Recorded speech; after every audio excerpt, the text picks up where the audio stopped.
I kept saying, Jesus, help me. Jesus, help me. Jesus, help me. In my mind, when I could not talk, I was crying out to him in my mind. And then I wake up from the dream in a panic and a cold sweat. And in that moment, I felt the wind of grace when I said to myself, oh my God, I'm still alive. When I thought I was about to be eternally lost, I woke up and I thought, oh my God, I'm still alive. And you would think in that moment I would give my life to Christ, and I did not. And you would think in that moment I would turn to the Lord, and I did not. And I thought about, in my lack of turning to him in that moment, how it is lost on humanity. The seriousness of eternity that is coming for every human being, and how temporal this life is. For the unbeliever, it is lost on them, hear me, of the horrific fate that awaits them if they die in their sin apart from Christ.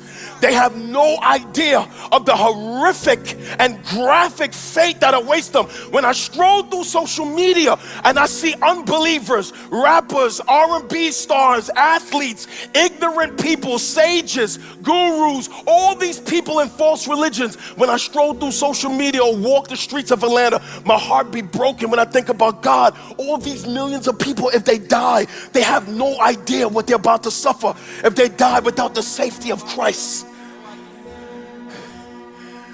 And then I also think it is just as tragic that it is lost on the believers.